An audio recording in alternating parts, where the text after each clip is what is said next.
ఆంధ్రప్రదేశ్ రాజకీయాల్లో ఒకప్పటి అధికార పార్టీల తీరు వేరు, ఇప్పటి అధికార పార్టీల తీరు వేరు.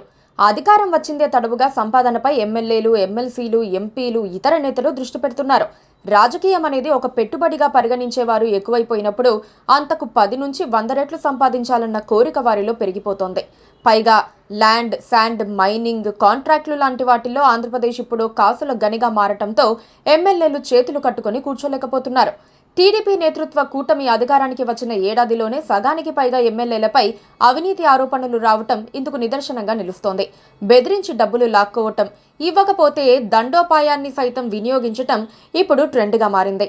ఎవ్వరు ఏ పని చేసినా ముందు ఎమ్మెల్యే గారికి ఇవ్వాల్సింది సమర్పించుకున్న తర్వాతే కొబ్బరికాయ కొట్టాల్సిన పరిస్థితి ఉందంటే క్షేత్రస్థాయిలో అవినీతి పాలేమిటో అర్థం చేసుకోవచ్చు. ఆంధ్రప్రదేశ్లో కూటమి అధినేత ముఖ్యమంత్రి చంద్రబాబుకు ఆలస్యంగా జ్ఞానోదయం అయినట్లుగా కనిపిస్తోంది. ఇటీవలి కాలంలో ఆయన తన పార్టీకి చెందిన పలువురు ఎమ్మెల్యేలకు పరోక్ష హెచ్చరికలు జారీ చేస్తున్నారు. తన అనుకూల మీడియా ద్వారా కథనాలు రాయిస్తూ జాగ్రత్తలు చెబుతున్నారు. ఆయా నియోజకవర్గాల్లో ఎమ్మెల్యేలు ఎందుకు దారి తప్పుతున్నారంటూ తన అనుచర వర్గం దగ్గర ప్రశ్నించడం ద్వారా కూడా వారికి సందేశం పంపుతున్నారు. అయినా సరే రుచి మరిగిన నేత అలవాటు మానుకోలేరన్నట్లుగా ఎమ్మెల్యేలు తమ దందాలను వదులుకోలేకపోతున్నారు.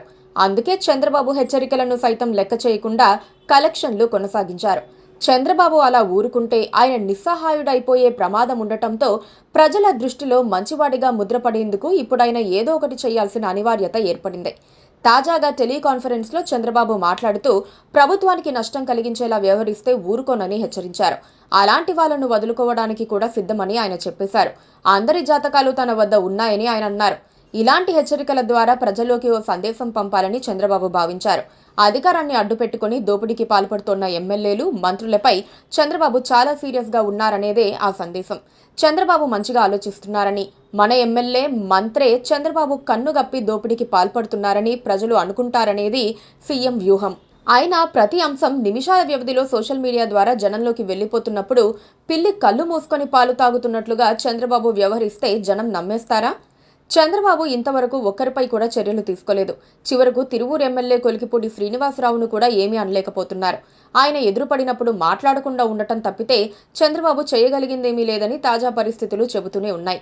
పార్టీ నుంచి తీసేస్తే వెళ్లిపోయి వైసీపీలో చేరతారన్న భయం కూడా చంద్రబాబు, ఆయన అనుచరుల్లో ఉందని చెబుతున్నారు. అయినా సరే ధైర్యంగా కొంతమందిపై చర్యలు తీసుకోవాల్సిన అనివార్యత ఉంది. అప్పుడు కనీసం టీడీపీ కార్యకర్తలు, నాయకుల వరకైనా సానుకూల ఆలోచనతో ఉంటారు. అయితే అధికారంలో ఉన్న 5 ఏళ్లు అరాచకాలకు పాల్పడుతూ ప్రజల్ని పీడించే వాళ్లను ఎన్నికల సమయంలో వదులుకుంటే ప్రయోజనమేంటనే ప్రశ్న ఉత్పన్నమవుతోంది. గతంలో వైఎస్ జగన్ కూడా ఇలాగే సుమారు 90 మంది ఎమ్మెల్యేలను మార్చేశారు. చివరికి ఫలితం ఏమైందో అందరికీ తెలుసు. ఎమ్మెల్యేలు, మంత్రులు తప్పు చేసినా మూల్యం తానే చెల్లించుకోవాల్సి వస్తుందని చంద్రబాబు గుర్తించాలి. టెలికాన్ఫరెన్స్లో బెదిరింపులు, ఇంకొన్ని మాటలతో కార్యయాపన చేయటం వల్ల అవినీతికర నేతల్లో ధైర్యం పెరిగిపోతుంది. 4 తిట్లు తిట్టి ఆయనే ఊరుకుంటారులే అన్న ఫీలింగ్లో ఉంటారు. ఎలాగూ తిట్టేశారు కదా, ఇక మన జోలికి రారులే అని అవినీతి మోతాదు పెంచేస్తారు. అందుకే ఒకరిద్దరిపైన చర్యలు తీసుకుని జనంలో ఒక విశ్వాసం కలిగించాలి. షోకాస్ నోటీస్ సైతం ఇవ్వలేకపోతున్నారంటే పరిస్థితి ఎలా ఉందో అర్థం చేసుకోవచ్చు.